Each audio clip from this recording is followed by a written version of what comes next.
49. Cedete Fıkh Müyesser'den Nahmedu ve nusalli ala Resulihil Kerim. Elhamdülillahi vel minne dersimiz bardı mustahabbat-ı namaza. Mustahab diğerleri bir sürü amallar var. Ki şunu etmeklikte sevap var. Etmeklikte sevap var. Bir adam etmeyenlerle günah karşılığı yok. Yani etinen böyle şol amal benehve ehsen kamil suratına eda oluyor. O da Nebi Hudaysa mübarek sünnetlerinden.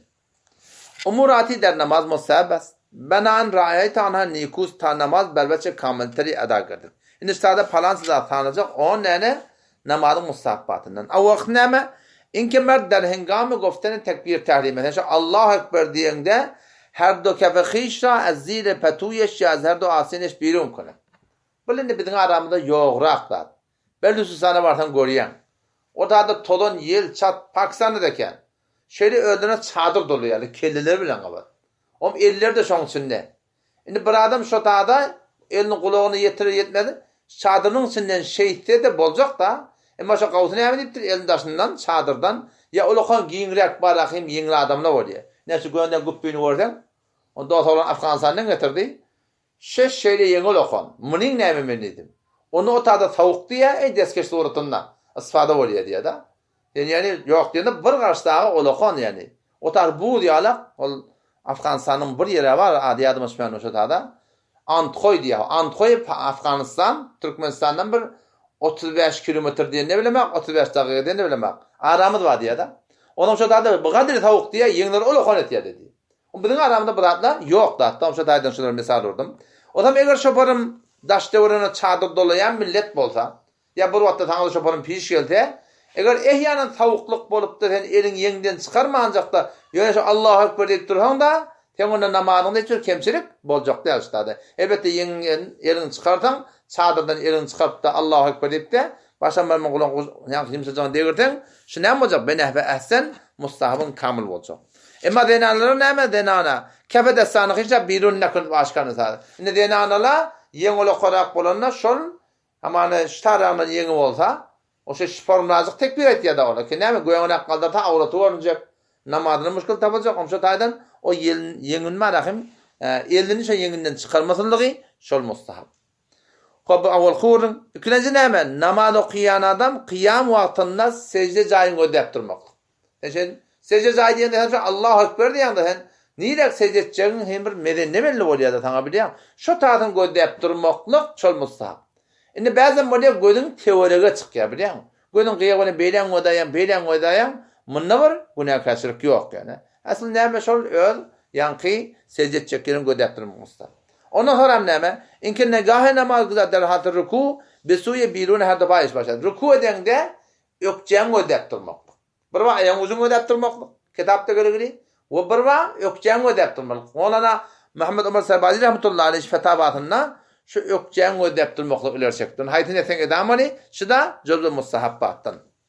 Hop ondan sonra ne? O bir ne? İnke negahı namaz güzel derhatı komana aittim. İnke negahı namaz güzel derhatı secde bir suyu kenarı yani pere bineş başladı. Secdeden de şu burnun yumuşacığını ödep durmakla. Bu da ne mi? Cüz'ü mustahabbattan. O bir ne? Namaz okuyan adam okuyor tiyka ettehiyyatoda kurtağını ödep oturmakla. Bir var İkelin malahım dediğin nedir ya da budun nedir onunla şonda var akım ikelin şey doğrusu oturanın malahım göde oturmaklık. Kavusu ne mi? Doğrusu et kurtağın göde oturmak. Onun hakkı şeyle yığılıp da malahım gödünü hiç takmayırdın. Başı içerik vermeyerdin. Bu da ne mi? Cüz'ü mustahabbattan ki teşehhuda oturanda et kurtağın göde oturmak.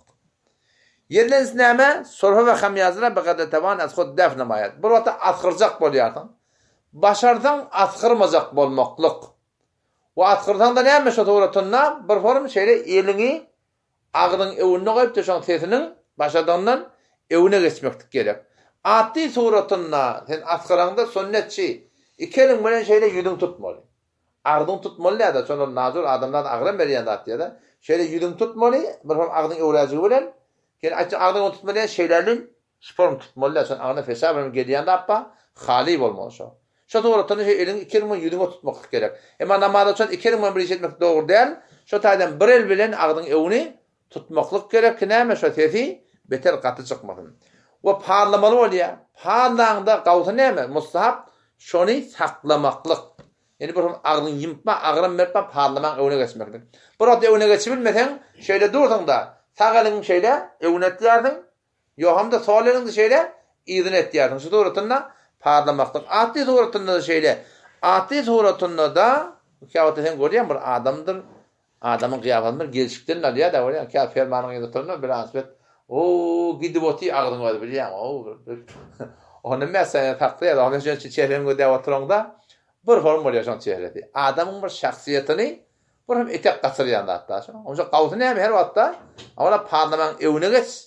Halta atıydı da. Yok evine geçebilmeden elini ağzının evine motorun üstünde, maşinin üstünde her bir yağdaydı şol şeyde koymaklık var. Bu da zöldü mustahabbattan. Altıncısı neyme? Negah-ı namaz kılardan, hengam-ı salamdan. Salam verende neyme? İki gerşin ödemektir. Baş şöyle, selamun aleyküm ve rahmetullah, gerşin ödeyerdin. Baş yeri gödemellerden. Bu da mustahabbattan. Hop, o bir neyme? O bir şiki, der hengam-ı hamyazı kişiden, eğer çınancıban nasar gelip daha neşe bebende. Yani kaydan kururum da. Yani başlardan evine geçmeli, hasp olmasa, elin bilen son ağrını yapmaklık bu da. Dokkulunuz neyme? İnke der kadi evvel ve akhir, an teşahhudi rabahanet ki, az Hazreti Abdullah ibn Mesud radıyallahu anh nakıl şöyle. Bizim o teşahhudumuz var. Teşahhud, başka porunda var. İmam Şafii rahmetullahi aleyhin mezhebinde başka bir teşahhud var. Şunu tutturlar. Bizim mezhebinde ettehiyyatü lillahi ve salavatu ve tayyibat okuyan teşahhud var. Şunu okumaklık mustahab. Ve oğlunuz neyme? Oğlunuz şu ki vitr namazda Allahümme nesta'inuke ve Allahümme yeke na'budu ahire selim okumaklık. Ahire selim okuma menzur neyme? Başka bir atta okuylayan da atla başladı.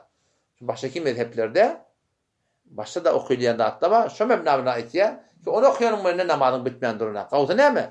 Allahümme nesta'inuke ve Allahümme yeke na'budu onu okumaklık. Hop. Farz namaz tökönni, vacibat tökönni, sünnetle tökönni, mustahapta tökönni, inni bardak fasit konan daha namaz. Namazı deviyen de atla. Yani bardağıyla var, sen namaz okuyup durdun, şu yağdıyla tavılda, sen namaz nemet ya, bozuluyor kullen. O da neyme hakkında? Bir sida atla var yankı, o geçen haki dertlemizde, 6 tane farz var namazın başında. 6 tane farz var namazın içinde. Şolan haytıdan birden namaz okuyup dukan görsen ki şon birden bitmeyaptır. Sen hotpokat nemet ya namazın bozuluyor. Altın bir nemedi, bir var duran yerin arasında olmalı. Bu vakti duran yerin ortamına terek bağmıştı. Ya ortam namazın malakım harammıştı. Sen hotpokat nemet esnada namazın bozuluyor. Ya hamana namaz okuyup dukan bir ortam malakım sen zırvalın yırtıkmıştık bilmeyen atın avrat görmüştü şeyle. Biliyor musun? Bir kan yer görünüp tada nemet esnada namazın bozuluyor. Ya şoňa meňeşden namazın ortam marahim arasda däli ýadyň oçupdyr. Namazın arasda däli ýadyň oçupdyr. Şo soratynda da nämet ýa namaz bozma bolýar. Namaz bozma bolanda näpar bozma bolýar? Namazın içinde dehletin ýoklugyny ýadyň oçýar. Wallahi egin başyň habalygy ýadyň oçýar, duran ýerin arasynda ýadyň oçýar. Haýdy bir ýagdaýda ýadyň oçýar ki namaz bozmaly, duran ýerde nämet ýa? Assalamu alaykum we rahmetullah. Assalamu alaykum we rahmetullah. Şonu çykyp gaýtma şeýle. Duran ýerinden. Ona bir başga bir hak gerekdir. Şu suratında eğer şart ya şartay namaz az namaz güzel fark gelir. Daşınyak fardlar yok da eğer namazda rukn erkan namaz ya içindeki farddan haytın birden bir namazın terk bolup anladan hotpot näme namaz fasıp bolýar. Hatmin namazın içinde bolmakda şart değil. Yani ki namaz okuyup bolup durdun. Sonra mı orayın birliğini bırak deyiptir. Yani namazın arasında demiş. Ne mutlu şu namaz bolmaptır ya masada näme? Şonu okuymaklık gerek. Elbette bu taada bir afu miqdarsa var. Ne kadar afu? İnşallah onu etarsam inşallah görün. Vesselamu aleyküm ve rahmetullah.